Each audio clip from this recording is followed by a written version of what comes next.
you guys for plugging in. On a Saturday morning, we found that this was actually a pretty decent time to catch everybody before they got 100 miles an hour into their day. But just to give you a little bit of background, so we did a similar event for customer creation using social media back at the beginning of February, and got pretty good responses across our team as well as across the whole Yates team. And so had some people that brought up and mentioned, hey, could we do something similar for prospecting? And so that's kind of where this came from. Is we were like, sure, we could certainly do that. And I'm going to be doing very minimally today. I'm going to just kind of do a little bit of introductions because I've got a panel of people that I'm excited for you guys to hear from. Every one of the people that you're going to hear from, Tyrell and Jackie Day, who are part of John and Lindsay Hill's team, and Ryan and Emma Pautler, and George Dale and Fiona Taylor, who are part of the Gasly team. All of these guys are consistently having guests out. They've all sponsored people using the things that that we're going to run through today, because they a few months ago, just really set out to say, hey, I'm going to stop experimenting with how to use social media to grow my network and to keep my pipeline full. And I'm going to figure out a concrete way that I can be confident in keeping a pipeline full using social media. Now, I will say this, and one of the biggest things I want to say is that this is not a silver bullet. This is not the end all be all. These guys still have in-person conversations. They still add people to their list, the same way that we've always done. But I think that you'll find, and I don't want to still one of their main kind of points that I'm hoping that they make as we talk through today is that this really took the lid off for them by helping them fill their pipeline. It's not their go-to. It's not their only way that they do this. But by mastering this and feeling like, hey, I have a confident way that I can keep my pipeline full, it's allowed them to do just that. Because, real quick before I turn it over to them, I've got a couple slides just to run through here from an introductory standpoint. Talking about running through your B lists and social media. It's actually something that George and Fiona are going to cover. Back in February, they had a run where they had 7 to 10. I think it may have ended up being 10, but I know it was at least 7 QIs that they booked in a matter of 2 days off of B lists from social media. How to use social media to meet new C-list contacts is going to be Tyrell and Jackie, as well as Ryan. Emma's going to go through some best practices and do's and don'ts. So hopefully we'll kind of get you from beginning to end how to create a good presence online, as well as how to use that presence to keep your pipeline full. The other part that I want to just run through real quick is just to remind everybody of our philosophy, because this adding people or using social media to grow your network does not change our philosophy. You're still looking for lookers. It's still a filter process. One of the things that these guys will talk about is that you still have to use all the steps of the filter. You can't skip any steps, just because, you had a good conversation with somebody on social media and you want to say, hey, let me send you a link and you can check out our webinar. That's not, these guys have been there, done that, got a couple t-shirts on it. So they're going to be able to provide their experience as far as what they figured out, that the process doesn't change. The goal here is simply just to keep your pipeline full and create quality conversations that lead to real connections so that you can get somebody on the phone. And we're really good at taking somebody through, our filter process. It's just a matter of keeping the pipeline full. And that comes from having good quality connections. And that's what these guys have figured out how to do. And be able to transition successfully to a phone conversation to check interest. Obviously, after you're checking interest, you're only looking for somebody who's open-minded, doing QIs to see if they're like-minded, and then showing them the plan via our webinar. So those things don't change. This is simply just a way to help add to your tool belt, if you will, and building your network and keeping your pipeline full. So with that, Emma, I think I'm done. And I will let you pick up from here on just some of the baseline getting started stuff. Yeah, thanks, Carl. I appreciate you organizing this. And really, I'm just going over a few things before you get to hear the real meat from George and Fiona, Jackie and Tyrell, and of course, the wonderful Ryan Pottler. So, really, just getting started, um, getting started, you're all in here. So, you started the first step, learning and educating yourself. But just going back to the basics, interacting on social media online, you are still, presenting yourself in a certain way.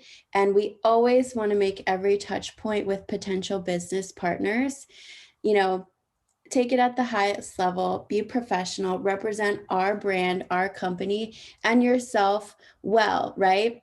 The next interaction you could have online could literally lead to a multi-million dollar partnership and someone you go to the beaches of the world with, right? So let's, you know, bring um, bring that energy to it and present yourself in a way that represents the team and yourself. So it's as simple as, picking the platform, and our speakers will go over which platforms they use for um, prospecting their B list or meeting new C list contacts and prospecting them. But when it comes to just representing yourself online, whatever platforms you're on, whether it's Facebook, LinkedIn, Instagram, Twitter, or the other social media platforms that we'll go over later, let's make sure you're presenting yourself in the right way. And obviously, don't feel like you have to be on every single platform. Start with the one that you're most comfortable with and work from there.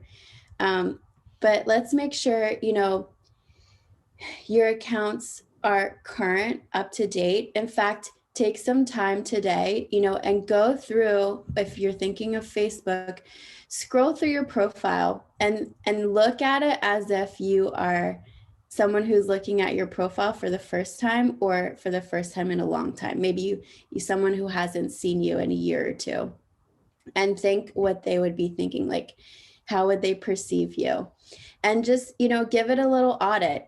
Is your headshot from 10 years ago? Do you have a different hair color in your headshot? Think about that. Make sure it's current, it's professional. A drink in your hand, you may look cute in that picture, but it's not really showcasing you as a business professional or someone, again, who's going to take them to a higher level, right? So let's look professional, find a great headshot. If you don't have one, talk to your upline about how you can get one, or even just look up a couple quick YouTube videos on how to take your own good headshot, and you'll have something. It's as simple as maybe taking a picture in front of a blank wall. Do your hair, look cute, put on a nice shirt, take a picture and get it up. Update your bio too. This is really important. It's not something to skip over.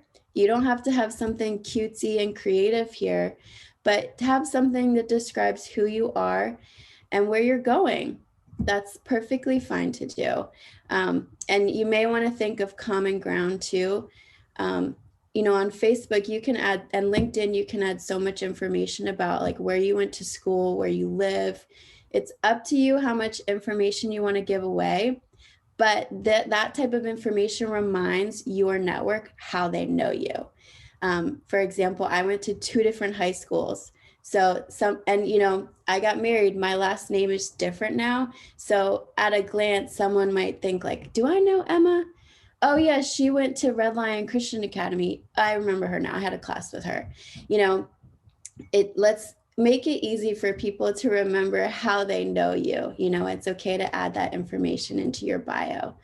Um, and post something. Have you not posted on your feed for like a year? It doesn't really feel like you're active, and then here you are. You might be private messaging some people. It just kind of comes across um, a certain way. So if you haven't posted anything in a while, just post something. Looking forward to spring. It can be something very generic. Happy Easter, anything. But just be active. Social media is all about giving, and well, it's really about creating and consuming. Some people are just scroll all day. We all do this. We're reading, we're liking other people's stuff, but sometimes you need to create too, which is commenting on people's stuff, their posts, telling them, hey, you look great in this picture, or miss you, or whatever. And then creating stuff on your own feed. It goes both ways. We're business owners, we're creative entrepreneurs. So let's engage in the conversation this way, and be current and be relevant. So it's all about you've heard the saying, your network is your net worth. But when you're on social media and the way you present yourself online, it's your internet worth. So this is important, and we are professionals. We're in an e-commerce online business. We can't subscribe to those conspiracy theories about how you need to be invisible online. That's just not how we operate. Let's present ourselves in a professional way, engage in the online communities and conversations as appropriate, and represent ourselves and our LTD Amway business opportunity in the right way. So that is your first step. Just scan, do a little audit of your profiles and enhance them as needed today or in the next week or so. And the rest of the steps will be much better. So I'm going to turn it over to the wonderful, amazing George and Fiona. They are going to share with you what they've done to do B-list prospecting online. And just tell me, George and Fee, when you want me to switch the slides over for you. So. Perfect. Thank you, Emma. Thank you so much. Like she said, we're George Dell and Fiona Taylor, personally sponsored by Ryan and Emma Potler on the Cloud Factory Link Yates team. Really, today our goal is to go over the B-list prospecting, right? For us, we use social media, primarily Instagram. And really, it wasn't because we didn't have a list. We wanted more people on our list to kind of add in. One of the things that we noticed was that we knew we had the idea of a lot of people, right? We had so many people in our mind, but we didn't have numbers that worked, or we didn't have numbers. So we're like, you know what? Hey, let's go on there. Let's actually see what we can do here and actually get these numbers in our phone. So. Yeah, we felt like we were running out of our list. Once you build out your list and you feel like you've kind of called all the numbers on your list, and then we just kind of had an epiphany and realized that just because there may not be on our list doesn't mean we don't have a whole social media network of B-list people that we just don't have their numbers yet. And so you can actually go to the next slide, Emma. And so basically, one of the things that we did was we set out to really find, okay, who are those people that are still B-list people, right? We still know them. They're still in our network. But how do we get their phone number? How can we get them to a call? And one of the things that we did was we actually set out to challenge ourselves a little bit. And so we actually, on the LTD messaging app, we wanted to hold ourselves accountable, right? But one of the reasons why you have an amazing upline is because you can tell them what your goals are, and then they can hold you accountable. Also, they can guide you. They can, put you in the right directions. And so we added Ryan and Emma, we added Carl and Amanda, all these people who, constantly influence us. And we just told them, hey, we're ready. Like, we want to actually build our list out. We want to challenge ourselves, because really this thing is, it's not really a physical thing, right? To go and send a message online. It's more of a mental thing, right? It takes more mental energy than physical energy. So if you can find a way to hold yourself accountable, and that was, like I said, for us, just sending that message out and saying, hey, we're going to reach out to 40 people tonight. And then we're going to follow back up, which is another important thing, and just tell you guys, what results we got from that. And from that, like Carl said, we had multiple people. We still have people sending us their numbers from that list to this day. But 2 days after we actually sent it, we ended up, like Carl said, booking those 7 QIs. We ended up actually, having people come into the info session and creating action from it. And so it just takes that, like I said, that mental step. But if you can find those little ways to hold yourself accountable, we found that to help us really a lot. Yeah. And so we're going to go over a couple of things, really kind of how to break the ice with it. Because the other thing is, people always are like, what do we do on Instagram? Are we sending messages? Are we trying to find out their whole life story? No, you're not trying to find out their whole life story. Right. Really, your goal, and kind of piggybacking off of what Carl said, you still do your same process. Your goal is really to get the number, right? Your goal is really to get off of social media. You want to get their contacts so you can get off of social media. And also understand too, with social media, think about how many times you check your messages, right? So keep that perspective on it. Some people check their messages every hour. Some people check their messages every day. Some don't check them for 2 weeks. So you want to send a nice amount of contacts out there and reaching out to people that way. So one of the follow-throughs that and make sure you're following through, right? You want to be like, when they respond back, you do want to respond back within the timely manner, because you have a window. So one of the best practices that we recommend, and these are things that we've done, is really when you're reaching out to people, your goal is really to add value. You have a business opportunity that can add value to their lives. So a lot of times we either talk about, hey, we have a business opportunity for you, or we're saying, hey, we got connected with a great team and we can give you access to them, And a lot of times we send that early on to see if they're even looking, because that shows us, hey, they are, looking for something. And a lot of times in the messages, and we'll actually go over some messages in a second, but a lot of the messages you see in the check, like that you get back from that, will kind of show you if you still need to continue that conversation. If you start getting weird messages back, or, it's getting super awkward, you don't have to go into it. One of the diamonds always talk about, I talk to people that are easy to talk to, right? You're not trying to force it. You're not trying to interview it. But also remember, even if with the B list, one of the things that, for us is, B list are people that know you, right? It's not like you don't know them from Adam. So you can't go to them with all this professional posture, right?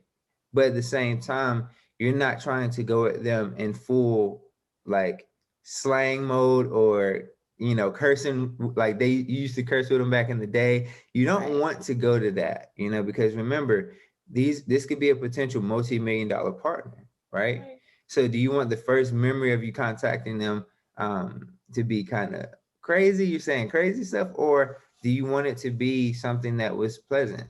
And the other thing that I'll say about always being professional is really, you're setting the tone, right? You're setting the tone for the next steps, right? So as you're following this process, it doesn't just start with the QI. It starts with when you're originally reaching out, you're setting the tone from then. So just be mindful of that. And then the other one I would say, kind of like I said earlier, reach out to a plethora of people. Don't just send one message and put everything on that one message. You want to put as much out there to really build momentum, because everyone is going to respond back at different times. Kind of what Fiona said earlier, we're still getting messages back from when she sent a message out almost last month ago. And some people are just now getting on Instagram. So I'll let Fiona actually go over the don'ts, and we'll go from there. And even for the quick check-in, I mean, one thing that you can say is like, hey, I hope you're staying safe, during this time. I hope you're doing well. I just wanted to add that in there, because I always say that, because people haven't been checked on in a long time, But for the don'ts, so I'll quickly go through the don'ts. Basically, for this first point, don't promote Zoom before the call. I am not perfect. I have definitely been guilty of this before. And I have realized that when you try to, basically what that means is when you try to book a QI directly from the message, you may get a result. You may be able to do it.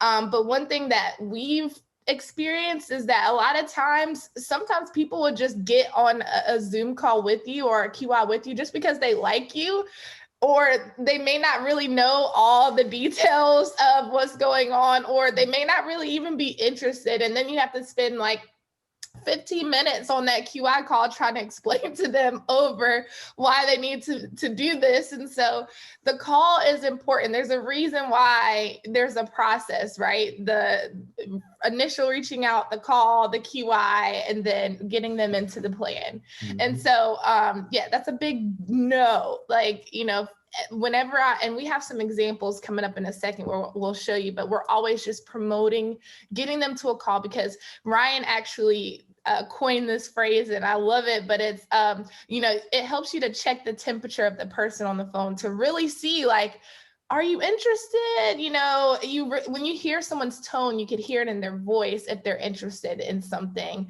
And then really like how to move, and even if they're not as excited, or maybe that's personality, it really shows you how to move forward with them as you're going through the process. And then also, don't ask too many questions.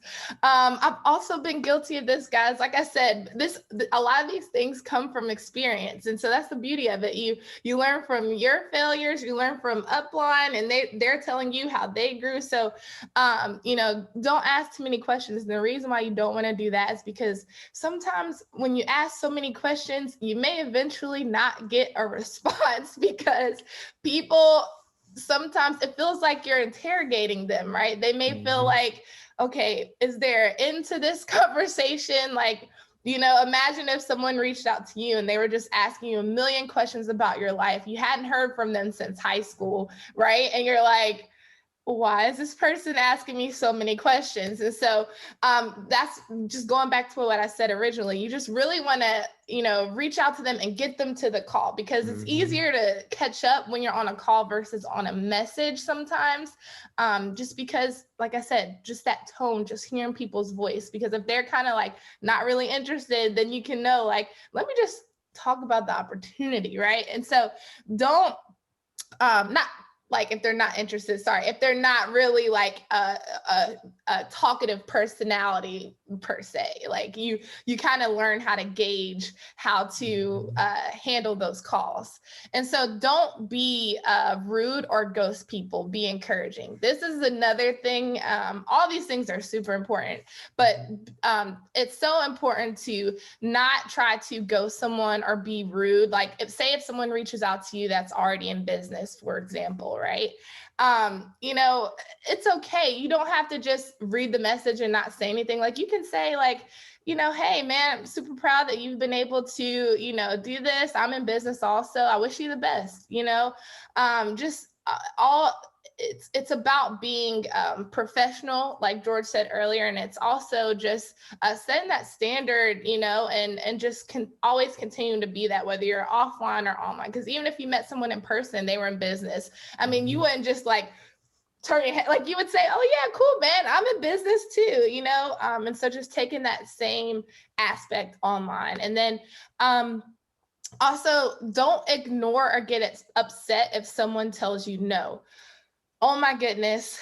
This is one of the like biggest things, because whenever someone tells you no, it's not always a no, right? You don't want to be rude and be upset or be like, this is why you need to do it, because you hate your job. And you know what I mean? Like, don't try to like, you know, be mean or tell people all these things. Like, just like the same thing, be encouraging, you know, let them know like, hey, I appreciate you letting me know. Because there's been multiple times for George and I, I'm sure maybe some people on this call, where people who originally told us no ended up reaching back out to us or becoming interested again. You know, everything that we do in this business is a seed planted, whether it's online or in person. So you are literally, as you're sending these messages out, you are planting seeds. And so that's why you never want to be a rude or upset or anything like that when someone tells you no, because you never know when your no's will turn into a yes. And so we can go to the next one. Thank you. Now we Emma. have some examples for you guys to check out. So these are actually mine. And this is another thing, whether you're in business with someone upline, downline, or whether you are in a relationship, your contacting style may be a little bit different, but the key principles are important. So we have some examples that I have put in, and then we have some examples that George has put in. These first ones are mine, so I'll go ahead and talk about the first ones. And so basically my messages are exactly the same. They stay consistent just because this is what works for me.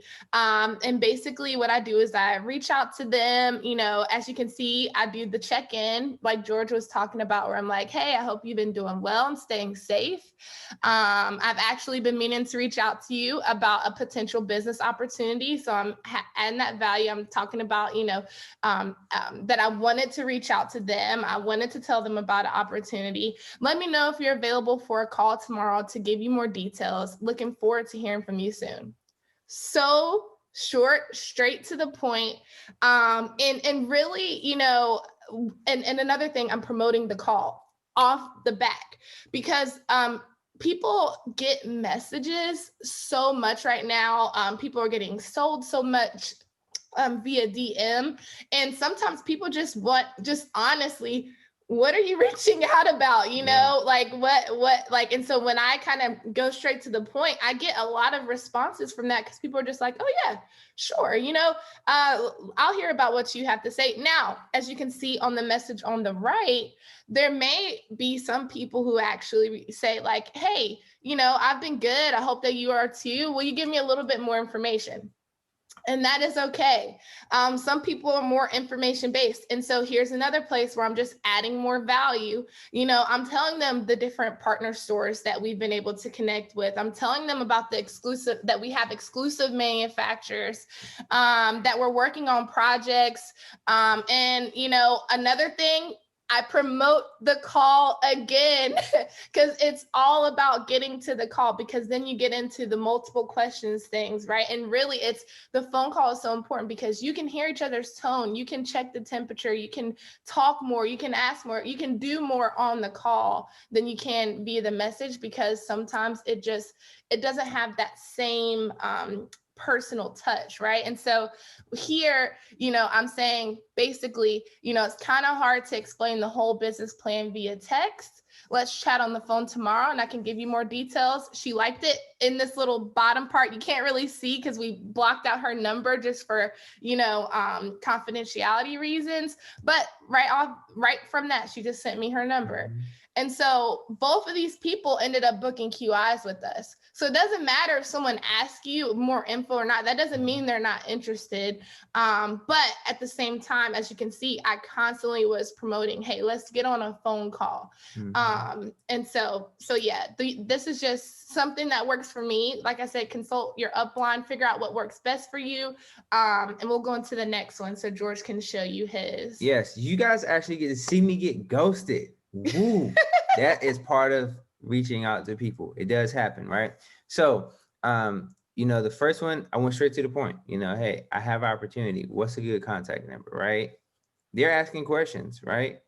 She didn't like my answer and she ghosted me. No response. Still haven't heard from her to this day. However, that's part of this is why I'm reaching out to multiple people, because right after that, I send that same message and literally they send their number just like that. Yeah. So it's part of the process, right? Just how when you're doing calls, you don't just depend on one. You have multiple. So then if one says no, you get it yes around here, you still win. It doesn't matter. And also too, you never know. She might reach back out too, said, hey, what was this opportunity you're talking about? Planted. Because we've had that happen before too. So we'll go to the next slide. And I think that'll be the last one. So this one is, so these are two different ways, right? I went my normal route, still got the number that way, you know, really straight to the point. But in the second one, I went to school with this guy, right? We knew each other. We had all the same friends. We got around each other a lot.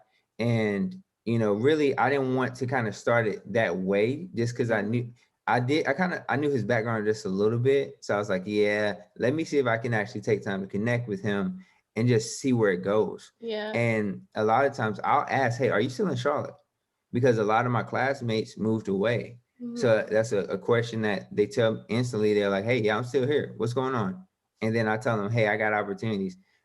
With a lot of the people in my class, a lot of people are, because we're all in that age group where we're working, but we are always trying to expand and grow, and like, hey, we know we got a network here, let's use it.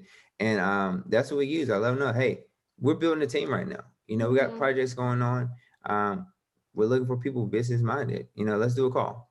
And literally, he sent this message. Yep. These are like just different examples. Some of them are checking in to see where they still there and truly, you know, caring. Some is, hey, these are like the first one, that's an old classmate from high school. Yeah. And it's a female too. So I'm not trying to like be talking to her all day and going back and forth with her just out of respect. That's not what I'm trying to do. So I want to say, let you know, like, hey, I'm reaching out to you for this, not anything else. What's a good contact number? I'll call you there and we can move forward. So these are just kind of two different examples of how they're working. One of them did come through a QI, but the other one, the guy we went to school with, you know, we talked on the phone for a good while. We realized that this opportunity wasn't what he was looking for at the moment. And all those things happened. But the good part is that I didn't just depend on one. I reached out to multiple. So I got different options to work with. And don't feel like, I know our messages look very like short and just straight to the point. Don't feel like you have to explain the whole business opportunity to people. That's what we're trying to get as our point across is it's really about, you know, letting them know, providing value, you know, checking in and getting them to the phone call, because that's really where you can check the temperature and connect more. Yeah. Exactly. That is where you want to connect the most. Yeah. So there we go. Oh yeah. So next up for C-list prospecting, we're gonna actually Hey George. Yeah. Real quick, man, I apologize. I wanted to just before you guys moved on, can you talk to them about where you kind of started? Because I know when we originally had this conversation, you talked about, you know, checking out people who were following you, who were already showing interest in you. I know you guys talked about that you use this as a way to basically expand your list. You had a list, you just didn't have numbers. But I know when we originally talked, you were talking about you paid attention to the people that were already obviously interested in your story. Can you just talk a little bit about that? Yeah. So when you're on Instagram, everyone is watching you. That's part of the reason why Emma said, hey, start posting, you know, start actually showing that you're a person and not a bot, because there are hundreds of bots now that pop up on Instagram. But the reason why you do that is because these people are already interested in your story. Like literally, I have people on my story and it's the same people every single time. And then it's a little bit more. And it's like, it just keeps building traction. So what we do is a lot of times the people that we're reaching out to are people from that I know that watch me, because it's showing, one, they're already active on Instagram. They're already being active. They already are semi-interested in what I'm doing, which is why they're always on my story. And the second is, you know, if they are, let's see if we can start a conversation with them. And usually what happens from that, I know for me, and I'll let Fee kind of dive into that.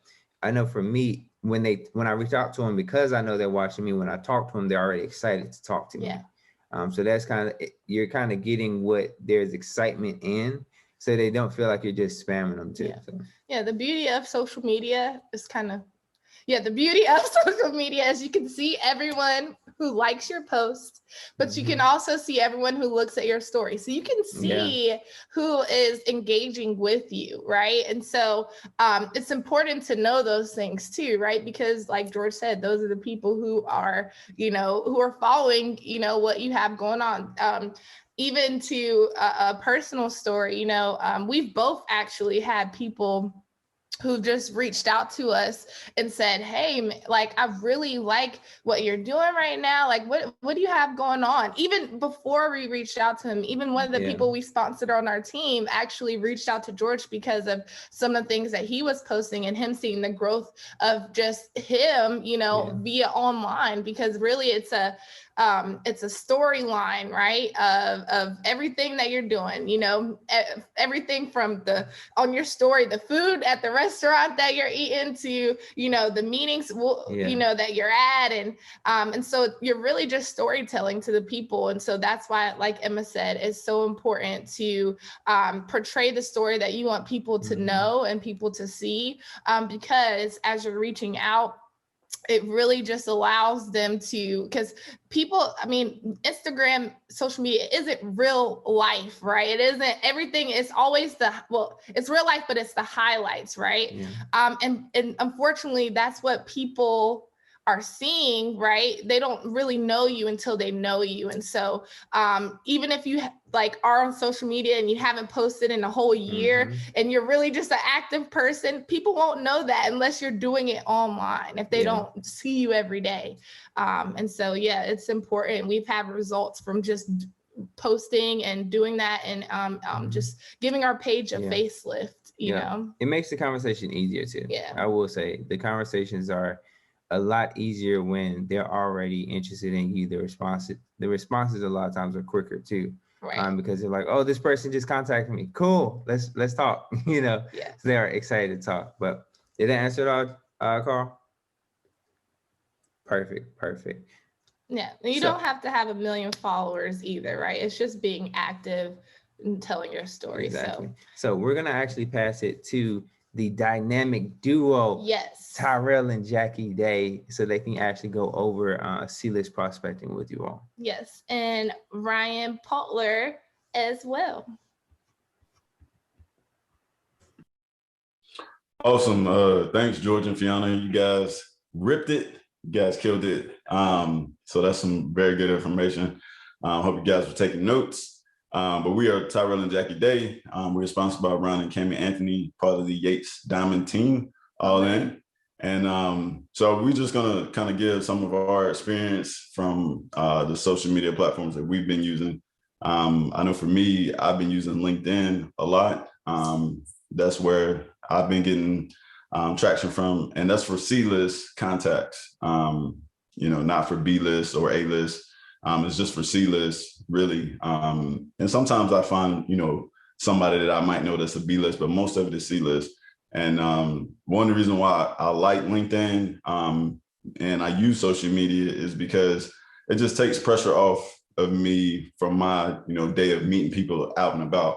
I mean, I love meeting people out and about while I'm doing something with a purpose. I don't necessarily like to be just out, you know, just wandering, you know, hoping that I run into somebody or hoping that I can start aimlessly. I like to be out with a purpose. If I do run into somebody, great. If I don't, no problem. There's no pressure, but I know I can always come back to social media. I can always come back to LinkedIn to meet some people, to add some names, and actually have conversations going and things like that. So it's not necessarily a lot of pressure on me for that reason, because you have to add to your list. And at this point in my business, a lot of C-list is where I'm at, you know. So well, LinkedIn is, to me, it's more professional. It's one of the more professional social medias out there. Most people out there, they have, you know, a great headshot, you know, a business professional headshot. And so right away you can, you know, see if that's somebody that you want to contact just from their headshot, you know, if it's professional. And also you're able to look at a little bit of their bio because you're able to see their background, you know, where they went to college at, where they, you know, where they worked at, previous experience. And, you know, also when you do click on their name, it shows you like either kind of what they're doing right now. Like they're working at, you know, this such and such, you know, sales company, you know, and sometimes that's not always up to date either. So, you know, you kind of pick and choose how you start the conversation with them. But typically I just, you know, send a straightforward message that I use every time to connect with people. And you have to, it's a little bit different from the B-list, like for George and Fiona, like you have to build rapport there. And you can't just like ask questions, just like, you know, like interrogating people. So you have to, you know, kind of give some of your background at the same time and share some information with them as well. Because again, this is somebody that if you just met them out and about, you wouldn't just walk up to them and just start hammering them with questions like, all right, well, what do you do? Where are you from? Without giving anything about yourself. Sometimes people do that, and I have done that before, not intentionally, but, it's just, you're intrigued. You want to know more about this person so you can have a basis, almost like something formed up, like a package, like, okay, I know this about them. Now I can present, the opportunity type deal. So it just depends on kind of where you're trying to go from there, but you definitely don't want to interrogate anybody. And that's a really quick way to get ghosted. So you can kind of tell about. Oh, yes. So Tyrell uses the LinkedIn app, which in my perspective is more so a professional resume that you have online that you look at. So it's all your business background and the school you went to, versus for me, I actually use Shaper. The reason why I decided to use Shaper is because, of course, it's very similar to ShapeDin, where you also have the business background, the school they went to, but there's a section in there where you get to list your interests and get to tell like a little sentence about you. So knowing myself, I'm a relational person. And so I went to Shaper because I'm looking for common ground. It's because of those interests that it gives me those 10 to 20 contacts every day at Shaper. It automatically sends me 10 names every day, which I thought was like so cool. I mean, granted, it's just an opportunity for you to look through those 10 to 20 profiles every day to determine, are there common ground that I can go ahead and match with this person? Now, of course, you do not get an opportunity to connect with the person until they match you, but it starts the process. So for me, I use Shaper because of those interests and because I get an opportunity to automatically determine if I'll be able to have a real conversation. For me, I actually started using Shaper back in June, and it was a trial and error process. I was determining, am I going to get on this every day? Is this going to be a once a week kind of thing? And that's when I realized, oh, it gives me 10 to 15 every day. So I need to get on this every day. And then on top of getting on it every day, when's the best time for me to actually get onto the app? I started in the afternoon. Then I went to my lunchtime because I was like, okay, I'm getting more and more responses late in the evening. And for me, I have a boundary. From 8 to 10 p.m. is when I do any of my conversations or contacting, anything to do with social media or talking to anyone, because I want to make sure those boundaries are in place so that when I do get a team, I can dive and give into them after 10 o'clock. But for me, I wanted to make sure there was plenty of time for us to have a conversation or continue to build interest within each other. Because of course, it's a C-list. I have to build trust. I have to tell them about myself, a give and take conversation. If there's no time for that, then it's a prolonged process. So I actually started reaching out to my customers or reaching out to my prospects or potential representatives at like 8 to 10 o'clock a.m. And that gave it plenty of time for one, me to match with them, two, me to reach out to them, and three, for them to respond back to me to start the conversation. And of course, starting the conversation can be anywhere between, hey, I saw this in your picture. Oh, we have this in common. Hey, I see you were in the military, because my parents were in the military too.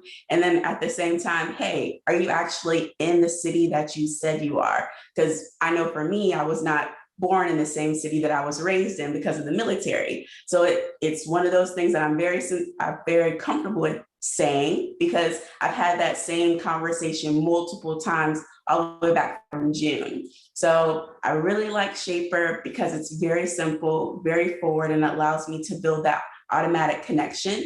And then trial and error, I've come to find out what's the best time for me to reach out, how to start the conversations. And then in the app, there's also default conversation starters, because Shaper is one of those networking platforms that knows how important it is for you to start the connection. And so it's making it very easy for you to get started. So that's just the general idea when it comes to Shaper and why I like Shaper. But Ryan's got something a little different for me too.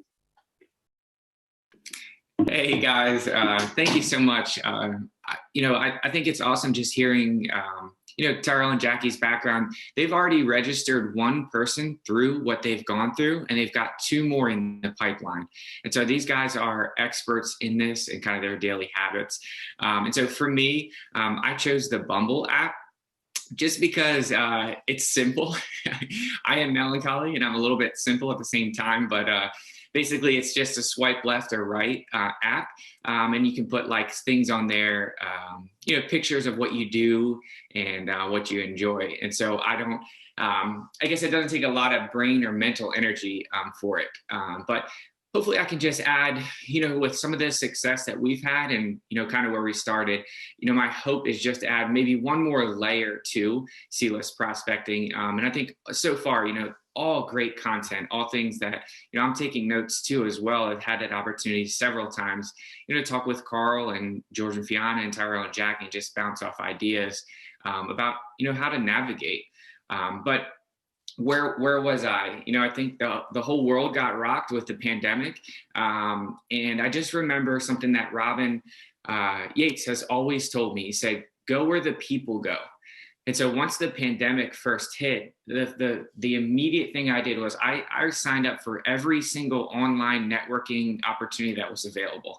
And some of them were wild. I was on this like networking meeting playing video games with people online, just trying to figure out my way of like how to connect people or how to navigate it. And I'm on ones with like high level professionals talking about things that I'm not interested in. And I'm, you know, chatting with them in the Zoom messages to try and connect with them. But, you know, I eventually got to the point where I was like, hey, just pick one platform and start to hone your skill. And I think that's what you're hearing all day today is like, work on your craft, right? We're all business owners, but I think the social media portion of it gives it a dynamic way where we can continue to work on our skill.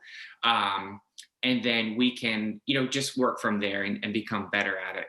And so for me, in regards to the prospecting portion with Bumble, you know, I am all about planning my calendar, right? And so I try to do everything, I guess, in an organized fashion. I will spend a specific amount of time every single day, whether it be 30 minutes or 45 minutes, and just prospect. I will book everything onto my calendar on Monday night as best I can, so that the rest of the week, you know, I can be out in the marketplace. And I know up until now, it has been relatively hard, but kind of like what Tyrell and Jackie were saying, this isn't the silver bullet. I didn't want to get myself out of speaking with people. You know, this is a people business, and there's an audio in the system right now that talks about nothing can replace literally sitting side by side, sharing eyes with somebody. Nothing can replace that. And so I want to make sure that when I'm in the marketplace too, I don't have to start over. But I think the social media aspect for me, it just, in talking with Tyrell, it just removes guilt. Right. I have the ability to feel like I am progressing in my business because I'm working on my craft and I'm still connecting with other people. And so I use the Bumble app for that. And the great thing about the Bumble app is that, you know, if you're a guy on the app, you actually cannot start conversations with females. And so there's just one extra thing. You know, I am married. I know that there's single people on here. I know that there's married people. You know, I don't know. I want to operate always with the highest amount of integrity. And so, you know, I personally, I don't even swipe right on females because I can't even start the conversation anyway. And so it's just pointless for me. Right. And so that's just one little parameter that it's already built into that app, you know, that I don't even have to think twice about. But from there, right, matching with people, I spend my time and I go through my social medias, and I do use LinkedIn as well. But Fiona said it earlier, is for me, the biggest thing is I just want to check the pulse. It's the same thing that you're doing out in the marketplace, right? And I have a couple go-to questions that I use. And it's just because being melancholy, I always get the same result, right? So I want to always use the same question. And whenever that question stops working, then I just find another one. And so one of my go-to questions is, how is your weekend, or how is your week going? Very simple, very relatable things that you will say. I feel like I would say that in real life. Hey man, how's your week going? You know, it's a little weird to say, how was the store, if you're talking to somebody online, right? And so I had to figure out a way that I could connect with them. And I adapted a little adage when I was growing up. I heard stranger danger. I don't believe that's true, but I do know online, too many questions with a stranger is a danger. And so I have found out many times that if you plague them with questions, they are going to ghost you, because I hate it when people do that to me too. I'm like, why does this joker want to know so much about me? You know, what's their goal? What's their agenda? What's their point? And so in everything that I do, I try to make sure that I can relate to them. You know, hey, after they answer my question and I can find out whether they're going to ghost me or not, you know, what do you do for fun? Man, I got into fishing. I love it. It's a great stress relief for me with the pandemic. And then you go through this conversation with them that would closely relate to something you would do in real life, because this is a C-list person. They have no idea why you're reaching out to them. They've already been hit with probably so many different things about MLMs or buying something or starting this or joining that or attending this. So they already have trust issues, right? And so you want to start to build a relationship and start to build a friendship. Tyrell brought up a great point. We were on a Zoom call with Justin Botek, his new 4,000 Justin Botek, and quickly going 7,500. But a lot of what Justin talked about was premise. And so as I'm guiding somebody through the conversation and relating to them, at some point, I need to set the premise of, hey, this is why I reached out to you, and this is what my goal is. And so in some way or fashion, I want to talk about my business and get it to the point where it is not weird or strange when I go to get them to the phone call that we're going to talk about business. And it doesn't have to be a hard and fast. I'm not a get to the point guy in conversations. And so it can be something very smooth, or it doesn't have to be abrupt. But at some point you want to get to the standpoint of, hey, you know what, I'd like to transition this to a call so that we can talk about things about business or deeper things in life. And then tell them why you're expanding, or what your goal is, or what you want to do with your business, and how we're pivoting in the pandemic before you hit them with the Zoom. And so we got this hashtag, hit them with the Zoom. And we all share that with each other, because it just reminds us of, you know, just don't jump to the end result. If you're taking a date out, if you're still single, you don't immediately jump to get it back to the household, you know? And so when you are in a conversation, you know, don't right off jump, hit them with the Zoom, because that's like, hey man, you ready to roll out and go back to my place before they even know who you are. And so that's just kind of my perspective, my background. I know that Tyrell has some examples and some stories that those guys are going to go through here, just kind of to wrap things up. But thank you guys for the opportunity. Good stuff, Ryan. Just to wrap up a couple of things. As far as when I connect with people on LinkedIn, one of the things when I do connect with them based on their background or based on something that we have in common, if I don't know them and we still connect, I send a friend request. Number one, they accept the friend request. Number two, so automatically, if they accept the friend request without even knowing me, just based on the friend request sent and the background, then they're giving me permission to reach out to them, you know, because they said, hey, well, I liked you enough to at least accept your friend request. So they gave me permission to reach out to them. So immediately, as soon as they connect, I try to send them a message just to say, like at the top, like I said, hey, Nicholas, how's it going? Thanks for connecting with me. I was networking with some professionals in the Triad area and saw your background was in business admin. How are you? Just something simple like that, just to, you know, break the ice, and also just to connect and say, hey, thanks for connecting with me, because they didn't have to. And so you can see how the conversation goes through there. But just, you know, this is a guy that's getting started on April 1st as well. So and just total, just to give you like a background, I've added over like 180 names since the Week of Vision conference to my LinkedIn account. And out of that, I've had 43 conversations that somebody at least responded back after this first initial message. And since then, between me and Jackie, we've had 15 QIs since Vision. So that averages out anywhere from 1 to 2 a week. And so that's just our numbers right now. So Emma, you can go to the next conversation.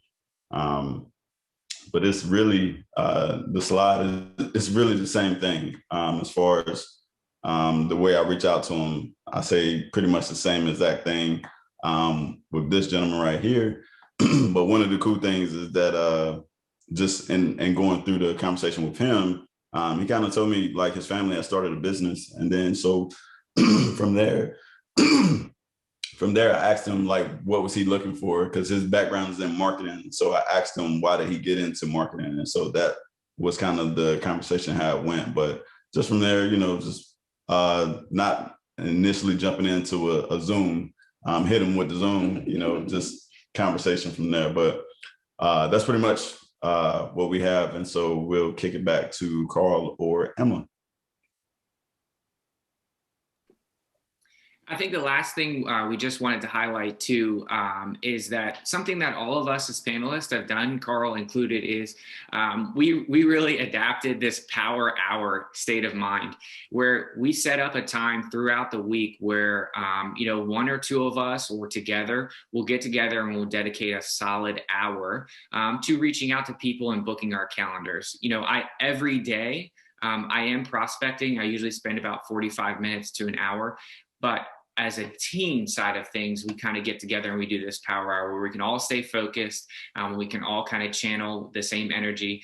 I know with the pandemic, phone teams or the team night kind of dynamic got a little bit interesting. And so we always have to adapt and create new opportunities. And so we really took hold of the power hour. And I think that that's been very successful with kind of this social media side of things as well, because, we've been able to bounce ideas off of each other and been able to get really good success.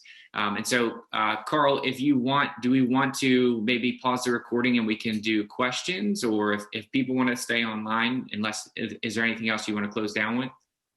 I did have a couple questions. I think we have a couple of examples of what not to do from the C-list stuff, which I think could be pretty powerful for you guys. The other thing that I would ask you, and I'll just kind of let you guys roll on it, is both of you mentioned about the fact of, because social media is kind of where the people went for a period of time over the last year, they have had plenty of experience with somebody hitting them up about a product or another MLM or things like that. What have you guys figured out to be able to consciously differentiate yourself? Or do you consciously differentiate yourself?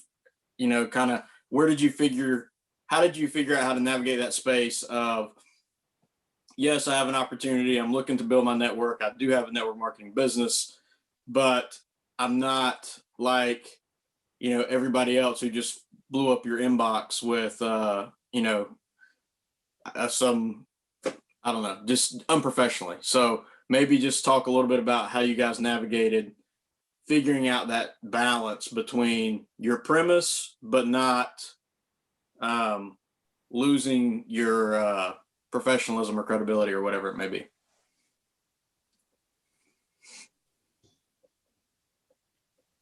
I think the biggest thing for me from reaching out is just that, I don't try to just go ahead and jump into it or just send a spam message out to everybody that explains my whole biography from top to bottom. Like, I at least want to use the person's name, not just like, hey, what's up, yada, yada, yada, and go into it, but actually taking time to get to know that person, to be genuine about it. Because that's the biggest thing people are looking for. They don't want to know that you're, if I get one of those type of messages, I'm not reading it. If it's just a generic message, I'm not reading it. That's just me. But if it's somebody that's saying, hey, Tyrell, how are you? Or at least trying to have a conversation with me, then I will entertain that more so than somebody just sending a spam message that I know they sent to 1,500 other people. So that's one of the things that I feel like has been the difference. Because, people still send out messages too from other network marketing business that actually try to have conversations too, but it's just, they're not me. It's the biggest thing. Yep. So. Yeah, I know for me, the biggest thing that I use to kind of set myself apart is I'm willing to engage. So basically what Tyrell is saying, willing to use their name, use their background, what I see, so that they know I'm talking specifically to them and not a copy and paste. Because with C-list prospecting, which is what we're talking about, is we don't already have that credibility with the person.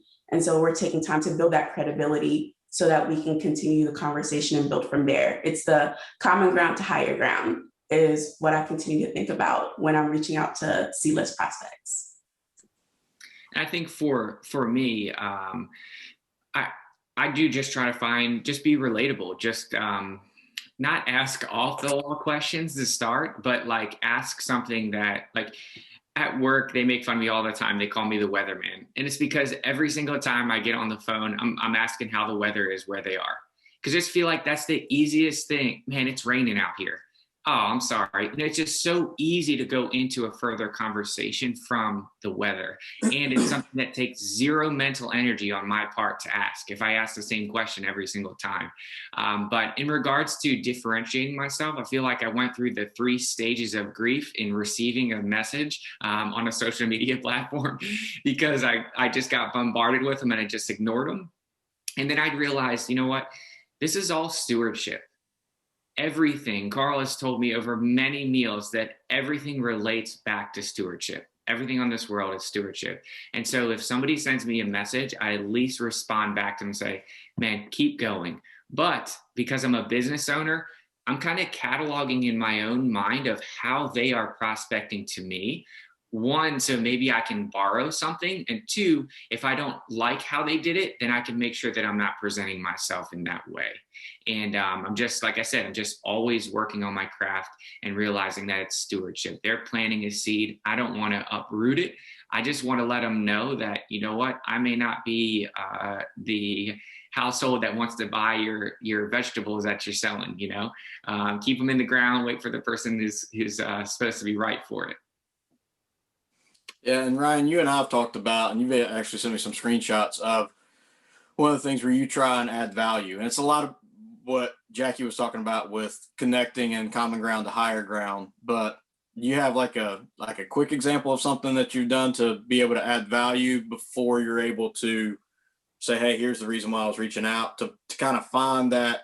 It's almost, when I'm having a conversation with somebody in person, I will, in my brain, it's like, hey, look, if I don't have a legitimate reason when I call this person to say, hey, here's the reason I thought of you, then I don't count that as a business contact, because I don't really they didn't say anything in that conversation that would make me want to say, hey, I think that this would be a good fit for your team.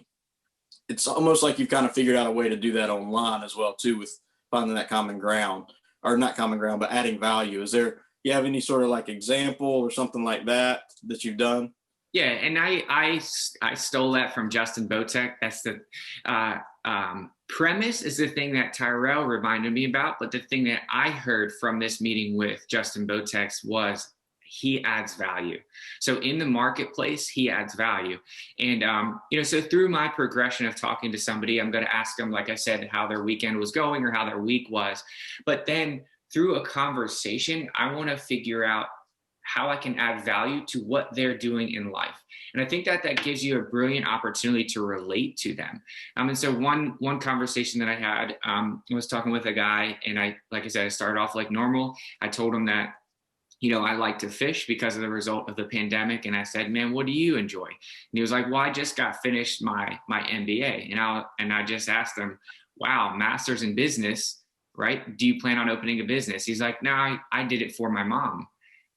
Okay, why did you get your master's of business for your mom? And he's like, because I'm the first one in my family to complete a bachelor's degree and a master's. And then so I just took the time to really encourage him and say, that's awesome. Like in my family, nobody's completed their bachelor's.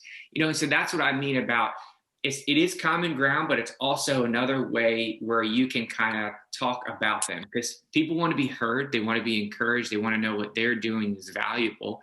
And it's just a way where I can pick out something in my life that I can connect with them on and add value to that through what I know.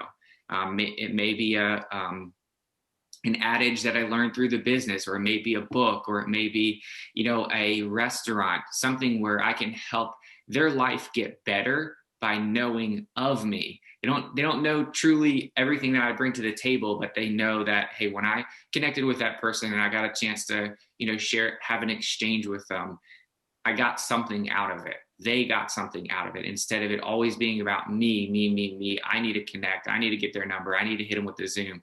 Like they walk away from the conversation with something, whether or not it's for our business or not. Yep. And the one thing that I'll add there too is with Ryan, if you notice, he still stayed in the lane of business. So he didn't lose his premise. The beautiful thing about what we do is that our business is so much a part of our life. Hopefully you're not putting your Amway hat on and taking your Amway hat off. This is what you do. And if that's the case, in these conversations where you're adding value, it's easy to be able to take whatever it is that they say is important to them and tie it back to what we do. Because if, you've heard all kinds of audios, I think probably the one that jumps out the most to me is Mark and Meredith Nathan talk about, upgrading your life, and that this business should be able to upgrade every area of your life. And so even if they're talking about something where, I did this, I spent time, I can remember working with a new person, we were sending out messages, and they almost thought it was like a magic superpower or something, but it's not a magic superpower. It's the fact that this is what we do. This is what I do about my life. So it didn't matter what anybody responded back to. Some guy responded back to, hey, I had a family member who, like a grandmother or mother or something like that, who passed away. It's really made me start to think about my time. And I wish that I would have had more time or taken more advantage of spending time with them to learn from their life experience. And even in literally I'm sitting with a new person, he's like, how do you respond to that? And I'm like, oh, watch, this is easy. Yeah, I know. I'm sorry to hear about your loss. Certainly time is the most valuable commodity we have. I'm glad that I was able to connect with a mentor early on in my career that taught me how to put together some assets to buy my time back, because in all reality, I don't mind what I do, but if you gave me a choice between money and time, I'd certainly rather have time. Something around those lines. And, he's like, it's like it's a superpower, but it's not. We have a business that offers a higher quality of life. And so whatever it is that somebody says is important to them, promise you, if you think about it, if you read it, you think about it hard enough, you're able to add value, but keep it in the vein of why this opportunity could help them. You're not just trying to, yes, adding value and spreading sunshine and complimenting people's life and helping them be a better person because they were with you is all good seed, all things that we should do. But you can spend a whole lot of time and exhaust your mental energy adding value to everybody's life, but not adding prospects to your list. So you have to kind of figure that balance out. But Ryan had a great example of, he kept it in that lane of business. And I think if it's something where they don't necessarily talk about something that's important to them professionally, maybe they talk about something that's important to them from a hobby standpoint. Man, I love to fish. I just didn't have more time. I have a guy on my, one of my conversations through Shaper, as a matter of fact, who his hobby is, he's got a little microbrewery. He likes to do some microbrewing. I was like, oh, have you thought about opening one up? He's like, man, that is certainly a dream of mine. I just don't have the time, money, expertise, all the things that our business eliminates. And so it was very easy to say, man, I understand what you're saying. I'm glad that I had a mentor, take it all the way back full circle and go from there. So